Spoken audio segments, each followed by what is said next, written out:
할렐루야. 옆에 분에게 한번 축복해 주시길 바랍니다. 지그시 한번 보시면서 하나님이 보실 때 해주세요. 이렇게 하나님이 보실 때 당신은 대박이십니다. 네. 그렇다고 또 옆에 분에게 대박아 이렇게 부르시면 안 돼요. 하나님 얼마나 기쁘실까요? 이렇게 예배하는 분들을 볼 때. 할렐루야. 네, 내가 효성동에 자식들을 뒀더니 아유, 그 자식들이 아주 대박이야. 하나님이 우리를 축복하시고 칭찬해 주실 줄로 믿습니다. 옆에 분에게 다시 한번 얘기해 주세요. 알아보니 다행이십니다. 네, 서로가 잘 알아주시는 우리 성도들 되기를 주의 이름으로 축원합니다. 알아주기만 해도 기분이 좋고 힘이 나고 용기가 나요. 아멘. 요번에 평신도 수련회에 저도 참석해서 여러 설교를 저도 들으면서 오래간만에 은혜도 받고 그랬습니다. 홍성국 감독님이 오셔서 설교하셨는데 그 중에 한 대목이 기억에 남는 게 있습니다. 고난에 대해서, 욥의 고난에 대해서 말씀해 주시고 하면서 한 문장을 인용하셨는데, 믿음이 뭘까? 믿음이라는 것은 어떻게 보면 정답을 우리가 확 갖는 거라는 얘기를 많이 듣잖아요, 사실. 뭐 그렇다 그 말에 정반대의 말을 제가 하려는 건 아니고요.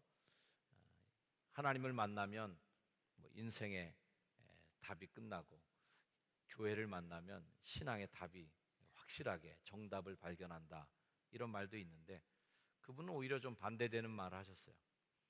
여러분들에게 그런 말들이 익혀지고 또 들려지긴 했지만 실제로 우리가 살면서 설명할 수 있고 답이 딱딱 나오는 삶을 살고 계시지는 않다고 저는 생각합니다. 왜냐하면 저도 목사가 정답을 딱 알고 모든 문제와 삶의 문제들마다 답이 딱딱딱딱 나오질 않거든요. 이게 정답인가? 이게 정말 맞는 답인가? 하는 고민들을 많이 갖고 살죠. 그러면서 감독님이 하신 말씀 중에 하나는 믿음이라는 게 뭘까 할 때 답 없는 삶을 살아가는 걸 연습하는 거라는 거예요. 답을 찾아가는 인생이 아니라 답 없이 그 길이 믿는 것, 답 없이도 그 길이 정말 바를 거라고 확신하고 가는 게, 그게 더 믿음이라는 말을 하셨습니다. 설명할 수 없는 삶이 우리 인생이죠. 그래서 그 설명할 수 없기 때문에 어떻게 살았어? 라고 하면 몰라. 그냥 다 은혜로 살았어. 진짜로 이렇게 잘 믿는, 하나님 의지하는 믿음의 삶은 그런 대답이 나오죠. 그냥 은혜로 살았어. 어떻게 살았어? 이렇게 물어보면 내가 1단계, 2단계, 3단계 딱 계획대로 따다닥 되더라고. 내가 딱 준비했다가 딱 하니까 완전히 딱딱 맞더라고. 그래서 설명을 할 수 있고 내가 했던 모든 일들을 증명해내고 내가 했어, 내가 계획했었어 라고 대답하는 삶은 오히려 믿음의 삶이라고 볼 수 없다고 저는 생각합니다. 그래서 결정적인 삶의 고비를 지날 때마다 설명할 수 없는 그 무엇, 도저히 이해가 안 돼, 말로 저렇게 설명이 안 돼 이거 라고 얘기할 수밖에 없는 삶이 은혜로 사는 삶이고, 이게 예수 믿는 삶의 삶이죠. 난 이해할 수 없지만 하나님이 그렇게 하셨어라고 말할 수 있는 여러분이 되기를 축원합니다. 순풍에 돛단 듯이라는 표현을 우리가 많이 얘기하는데, 이렇게 살면 얼마나 좋겠어요. 순풍에 돛이 부풀어서 빵빵해서 유리알 같은 그러한 바다를 항해할 수 있다면 얼마나 행복하겠어요. 근데 우리가 다 경험하는 바 인생 그렇지 않거든요. 하나님이 나가라고 그래서 출애굽 나갔어요. 그리고 일꾼까지 뽑아주셔서 모세가 인도해서 끌어올고 나갔어요. 하나님이 도와주셔서 10가지 재앙도 해주셨어요. 홍해도 갈라주셨어요. 그래서 신나게 출애굽을 해갖고 승승장구 나와서 가나안 땅까지 순풍에 돛단 듯 가야 될 텐데, 천만의 말씀이었잖아요. 우리 현재 상태로 말한다면 출애굽했다는 얘기는 이제 교회 나왔고 은혜도 받았고 성령도 받고 정말 하나님 일해보겠다고 열심히 하려고 하는데, 그러면 하나님이 도와주셔서 순풍에 돛단 듯 내 인생을 촥촥촥촥 좀 펼쳐나가셔야 될 텐데, 순풍에 돛단 듯 되지 않는 거죠. 아말렉이 나타나고 문제거리가 등장하기 시작했어요. 우리가 이 전투를 좀 더 깊이 들여다본다면 출애굽한 이후에 이스라엘 사람들이 만나는 전쟁은 흔히 우리가 생각하는 힘겨루기 전쟁이 아니라는 걸 알아야 됩니다. 출애굽하는 이스라엘 사람들이 겪는 전쟁은 가나안에 들어가서도 물론 많은 전쟁을 하지만 그 모든 전쟁은 겉으로 드러나는 것은 싸움이었지만 내막은 절대 전쟁 형태가 아니었다는 거죠. 한 번 은혜 받고 홍해 건넜다고 다 끝난 것처럼 생각하는 게 아니라 일상에서 일어나고 있는 영적 전쟁은 계속해서 더 많이 오는 거예요. 아말렉과의 전쟁이 보여주는 거죠. 오늘 본문이 시작하기 전에 어떤 일이 있었어요? 물이 없는 곳을 지나다가 백성들이 불평하니까 하나님께 기도하고 모세가 반석을 쳐서 물을 내는 일들이 오늘 본문 전에 등장하고, 그러면서 오늘 이야기가 나옵니다. 자, 출애굽기 17장 7절 8절 말씀을 우리 한번 같이 읽어볼 텐데, 이게 본문이 등장하기 전의 상황이에요. 시작. 그가 그곳 이름을 마사 또는 무리바라 불렀으니 이는 이스라엘 자손이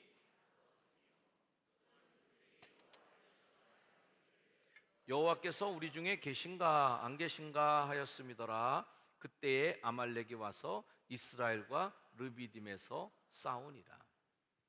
아말렉과 전쟁을 하게 된 배경이에요. 이스라엘 백성들 하나님이 시험했고요, 하나님이 우리 중에 계신가 안 계신가 갸우뚱할 때에 아말렉이 쳐들어왔어요. 이 전쟁은 혈과 육의 전쟁이 아니라 영적 전쟁인데 하나님이 계신가 안 계신가를 입증해내는 전쟁이라는 거죠. 모세는 직접 전쟁터로 나가지 않았어요. 영적 전쟁터로 나갑니다. 하나님이 여러분에게 내가 살아있어, 내가 시퍼렇게 살아있어 라는 것을 가르쳐주는 삶의 장이 어디냐면 전쟁터예요. 별로 아멘이 안 되시죠 이건요, 그죠? 만나고 싶지 않아. 이 전쟁은요, 전쟁은 만나고 싶지 않고 고난은 만나고 싶지 않고 싸움은 우리가 겪고 싶지 않은데 하나님을 정말 경험하고자 하는 사람들이 겪는 곳이 있어요. 그것은 인생의 치열한 전쟁터더라는 거죠. 모세는 칼을 들지 않고 목동들이 지니고 다니는 지팡이를 들고 산 위로 올라가는데 그 산 위는 전쟁의 장이 아니었습니다. 모세는 이 싸움이 어떤 싸움인지를 안 거죠. 산 위에 모세로 이 전쟁이 판가름 나는 거예요. 보이지 않는 곳에서의 기도가 전쟁을 좌우했습니다. 이 중요한 사실을 모세는 알고 있었어요. 이 본문이 그래서 오늘 신앙생활의 중요한 덕목을 얘기해 주는 거예요. 자, 따라합시다. 겉으로 드러난 아말렉은 도구에 불과하다. 이건 도구에 불과한 거예요. 문제는 다음 단계를 가기 위한 도구에 불과한 거예요. 이걸 모르면요, 그 아말렉이 모든 건 줄 알아요. 아말렉이 우리를 다 죽일 줄 알고 겁을 먹습니다. 근데 그게 아니라는 걸 여러분이 영적으로 알으셔야 돼요.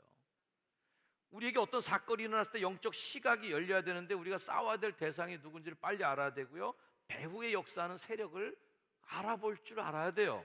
싸울 대상을 모르면 전쟁은 실패하죠. 적이 기갑부대로 다가오면 기갑부대에 맞는 화력을 동원해야 될 거고, 보병이 오면 보병에 맞는 화력을 동원해야 되는데 이거 적을 모르면 안 되잖아요.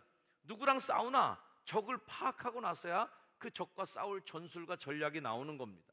싸움의 대상을 정확히 알고 어떤 무기를 투입할지, 몇 명의 군대를 동원할지를 결정하는 거죠. 좋은 기도는 어떤 기도인가? 허공을 치는 중언부언하는 기도가 아니라고 주님 알려주셨어요. 그러므로 나는 다름질하기를 향방 없는 것 같이 아니하겠다, 싸우기를 허공을 치는 것 같이 하지 않겠다라고 말씀한 이유가 뭐겠어요? 방향 없이 그냥 계속 허공에다 총질해대지 말고, 그리고 허공을 치는 것처럼 아무 데나 갖다 총질해서 어떻게 이기겠나 이거예요. 따박따박 공격 목표를 정확히 제시하고 그 공격 목표에다가 화력을 집중해야 승리할 수 있는 거예요. 그래서 우리가 질문해야 될 것은 적이 뭐 숫자가 얼마나 크고 이 시험의 크기가 얼마나 크냐가 아니라 누구랑 싸우느냐를 여러분 인생에서 결정하시기를 주의 이름으로 축원합니다. 이스라엘이 아말렉과 싸워 이긴 비결은 보이지 않는 것과 보이는 것을 구별해서 싸운 거죠. 보이지 않는 하나님이 이기는 것을 보는 싸움이 영적인 싸움인 줄로 믿습니다. 전쟁터가 아니라 산 위에서 인생이 결정나는 걸 아는 사람이 그게 예수 믿는 사람이고 그게 믿은 사람이죠. 아말렉이 쳐들어왔다고 그래서 산 위에 전쟁은 다 집어 던지고 칼 들고 벌판에서만 계속 싸우는 것으로는 승패가 안 난다. 하나님은 이 전쟁을 통해서 우리 중에 계신가 안 계신가라는 것을 증명해 보이시는 거예요. 그 증명이 전쟁에서 이기는 걸로 증명해내는 게 아니라 기도에서 이기는 걸로 증명하시는 하나님이심을 믿습니다. 야, 네가 잘 싸워서 이기는 게 아니야. 똑바로 봐. 무엇이 너희를 이기게 하는 힘인지를 봐. 사랑하는 효성중앙 성도 여러분, 하나님의 백성으로 이 세상을 이기는 삶을 살려면 보이지 않는 세계를 보는 눈이 열려지길 주의 이름으로 축복합니다. 우리는 눈에 들어온 정보를 의지하고 사는데 눈에 들어오는 정보도 믿을 게 없어요. 많은 사람들이 내가 봤어라고 얘기하는데 그 본 게 2개, 3개의 증명이 나오고 그렇게 증언자가 나오는 거예요. 눈으로 본 것도 믿을 수가 없어요. 때로는 착시현상, 때로는 내가 갖고 있는 편견과 선입견으로 왜곡된 정보를 입수하게 돼버리죠.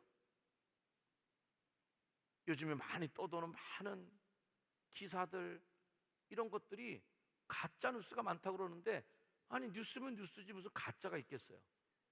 그러나 옥석을 구분하는 능력이 우리에게 필요하기도 하고 선과 악을 구분하는 능력도 우리에게 있어야 되고, 진짜가 뭐고 가짜가 뭔지, 속의 내용은 뭐고 겉에 포장은 뭔지를 알아보는 거죠.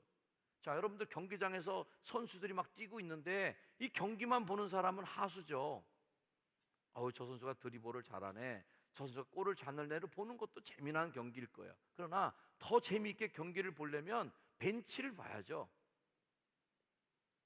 오늘 베스트를 딱 뽑아서 선발 선수를 기용한 감독은 왜 저 선수를 뺐을까? 왜 이 선수를 집어넣었을까? 오늘은 왜 투톱일까? 오늘은 왜 수비진이 더 강화됐을까?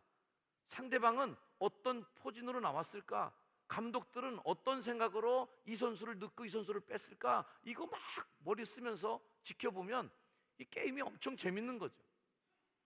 그래서 치열한 전투가 치러지고 경기가 끝났을 때 항상 이긴 비결을 누가 인터뷰합니까?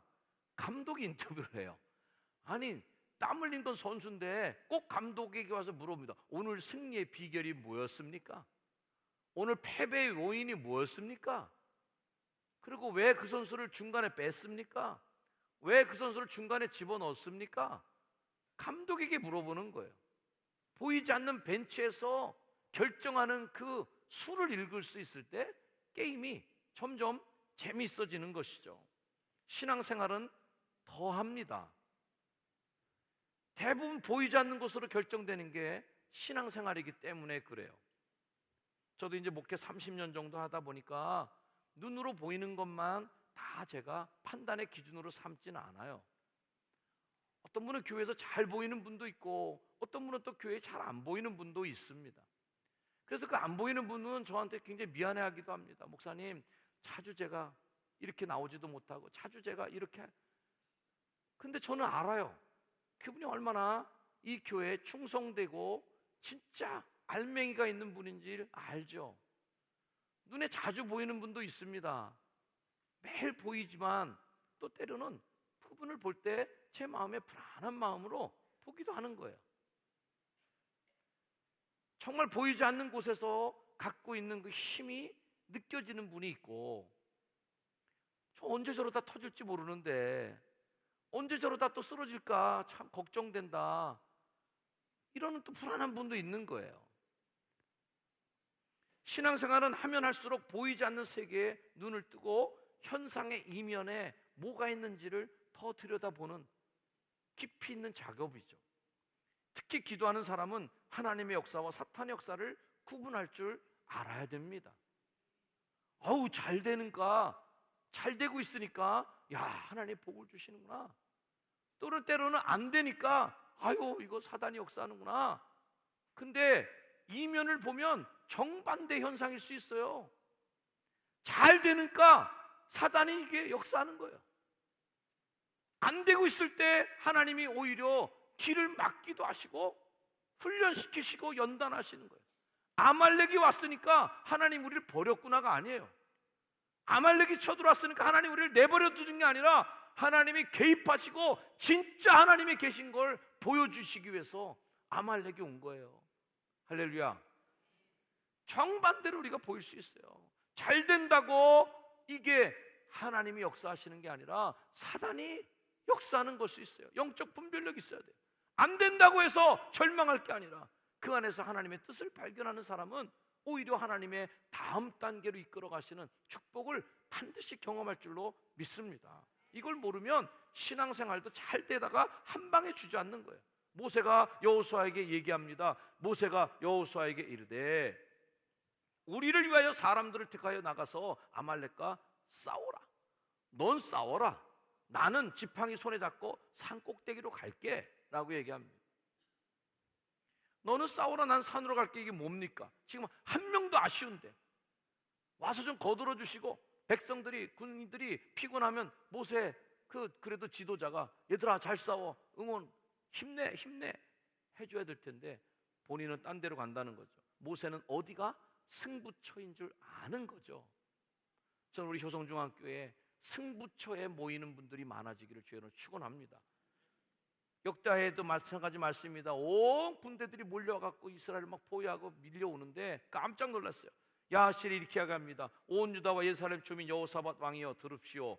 여호와께서 이렇게 내게 말씀하셨습니다. 너희는 이 큰 무리로 말미암아 두려워하거나 놀라지 말아라. 눈에 보이는 현상 갖고 놀라지 마십시오. 이 전쟁은 너에게 속한 것이 아니요 하나님께 속한 것이니라. 아멘. 우리 노란 글씨만 읽어보세요. 시작. 너희는 큰 무리로 말미암아 두려워하거나 놀라지 말라. 이 전쟁은 너에게 속한 것이 아니요 하나님께 속한 것이니라. 아멘. 이런 안목을 갖고 있는 가정의 지도자가 있다면, 이런 안목을 갖고 있는 교회의 지도자가 있다면, 이런 안목을 갖고 있는 이 나라의 지도자가 있다면 그 백성들은 복을 받은 거예요. 여러분 가정에서도 이 전쟁은 하나님께 속한 것이다라고 깨어있는 기도자, 우리 가정의 가장 남편들, 아버지들, 그리고 사랑하는 성도들 되기를 축복합니다. 전쟁이 벌어졌을 때 힘만 쓰는 게 아니라 보이는 것과 싸워서는 안 되고 보이지 않는 전쟁을 잘 치러야 된다. 마귀는 지금도 어둠 속에서 역사해서 육안으로는 분별이 안 되는 거예요. 눈으로 안 보여. 그래서 마귀인 거예요. 마귀가 뿔 달리고 삼지창 들고 나가고선 딱 서갖고선 너 죽을래 그러면 다 무찌르죠 우리가. 네, 이 마귀 새끼야, 사탄아 물러가라. 그러고선 덤빌 텐데 그게 안 되거든요. 때로는 그냥 관계 갈등인 줄 알아요. 김 집사가 괜히 나를 괴롭히는 걸로 알아요. 그 현상로만 보면 안 돼. 그래서 괜히 삐져서 섭섭마귀 들어갔고 나 다 때려칠 거야. 여러분 아말렉은 도구예요. 김 집사는 도구야. 이 자리에 계신 김 집사님들께 삼가 죄송합니다. 왜 하필이면 김 집사가 먼저 나와서는 여러분 김 집사님들 다 이렇게 죄송합니다. 그분은 그냥 도구일 뿐이지 내가 그걸 알아야 되는 거예요. 그래서 괜히 그 인간한테 꽂혀갖고 섭섭마귀에 빠져갖고 교회도 내팽개쳐, 믿음도 내팽개쳐, 기도도 안 해, 예배도 안 와. 뭐 한 거예요? 여러분을 무너뜨리려고 하는 진짜를 알아야 되는데 그거 모르면 괜히 사이에 안 좋은 줄 알아. 그냥 기분 나쁜 일 하나 생긴 거고요, 재수 없는 일 하나 만난 거야. 여러분 이 아말렉을 문제의 핵심으로 보면 안 된다고요.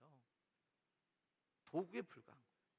우리를 허물어뜨리는 게 마귀의 주요 임무인데, 이 마귀의 계략을 알려면 어떻게 해야 되냐면 진리의 빛에 드러나게 해줘야 돼요. 요한복음 말씀에 이런 말씀이 있어요.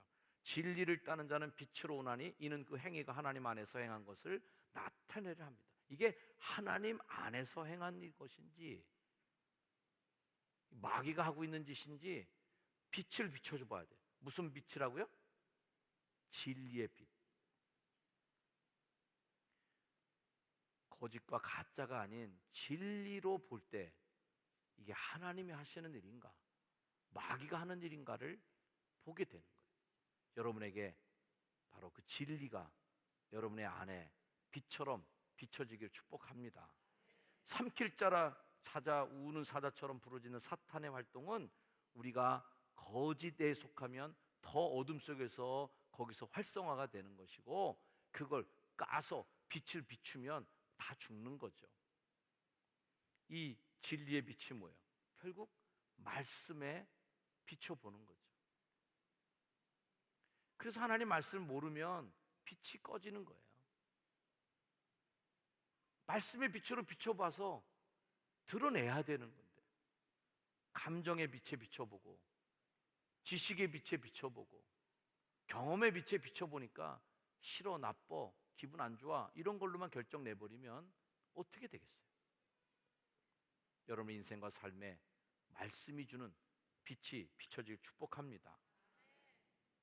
승리는 어디서 오는가? 모세가 산에 올라가서 기도해서 승리하게 되는데, 손을 드는 거, 항복하고 하나님께 온전하게 기도하는 행위입니다. 우리가 가끔씩 통성 기도할 때 우리 두 손 들고 하나님께 기도하자고 그래요. 아니면 손 내리면 뭐 기도가 안 되나? 손 꼭 들어야서 기도가 되나? 쇼하는 거야 뭐야? 여러분 욕할 수도 있어요. 하나님이 어떻게 보면 우리들이 하나님께 항의할 수 있어요. 하나님, 아니 그냥 기도는 마음의 중심을 보는 거지, 그걸 뭐 꼭 두 손 들어야 뭐 이기고 손 떨어지면 지고 말이에요. 그거 뭐 치사한 짓입니까? 하나님, 이기려면 그냥 화끈하게 이기게 하든가, 질려면 지게 하든가. 아니 뭐 이렇게 했다가 지고 이겼다. 아니 뭐 장난하는 거야 하나님? 우리가 하나님께 따질 수도 있잖아요. 아니 꼭 기도의 자리에 나와야죠 기도하는 거야 목사 하나님? 집에서 기도해도 중심을 보는 거 아니겠어요? 집에서 드라마 보면서도 기도하잖아요. 주여 저 시어머니를 고쳐주시옵소서, 저 며느리를 회개케 하옵소서. 때로는 눈물도 나 드라마 보다가 눈물을 흘리면서 또 그렇게 기도하면 안 돼요? 하나님 왜 그런 행위를 요구하시나?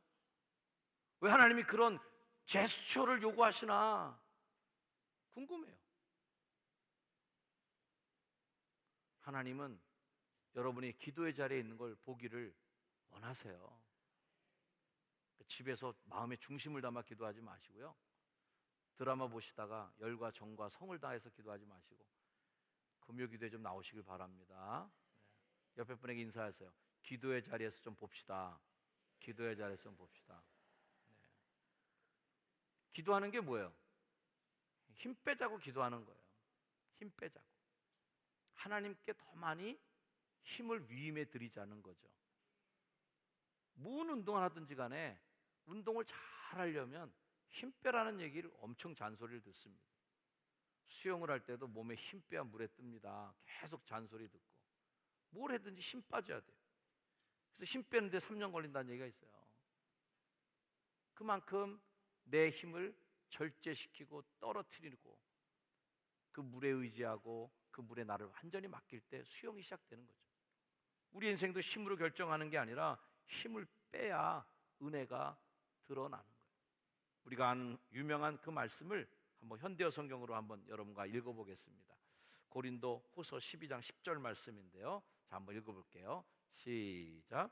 나는 모든 것이 그리스도를 위한 것임을 알기에 그 가시도 모욕도 고통도 박해도 어려움도 온전히 기쁘게 받아들입니다. 내가 약할 때 나는 강하기 때문입니다. 무력해질수록 나는 그만큼 더 그리스도를 의지하기 때문입니다. 무력해질수록 나는 그만큼 더 그리스도를 의지하기 때문입니다. 여러분, 그만큼 더 주님을 더 의지하기를 축원합니다. 오늘 이 아말렉과의 전쟁과 산위와의 전쟁을 보면서 영적인 승리는 어디에서 오는가를 우리가 알았습니다. 문제가 복잡한 분 여기 계십니까? 아말렉이 너무 숫자가 많이 왔습니까? 여러분, 그 문제는 내가 해결해서는 될 일이 아니라는 것을 여러분의 고난이 깨닫게 해주는 건 아닐까요? 그 고난을 만났을 때, 야, 네가 다 해결하려고 하면 그거 너 지는 거야, 그거. 하나님이 너 안에 계신가?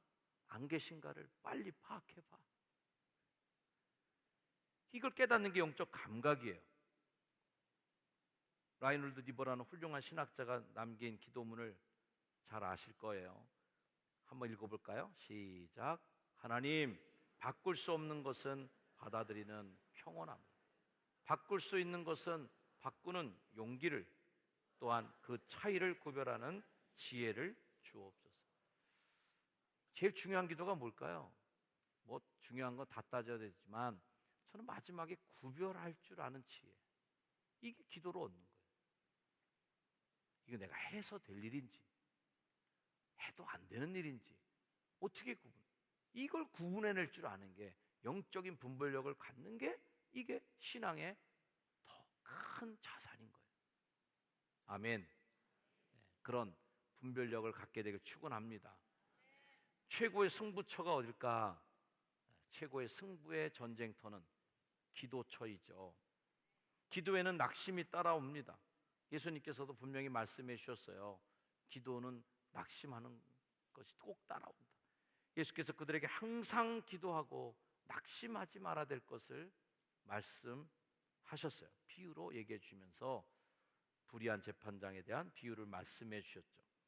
기도에는 낙심이 늘 따라옵니다. 제가 언젠가도 이걸 주제로 설교한 적이 있는 것 같습니다.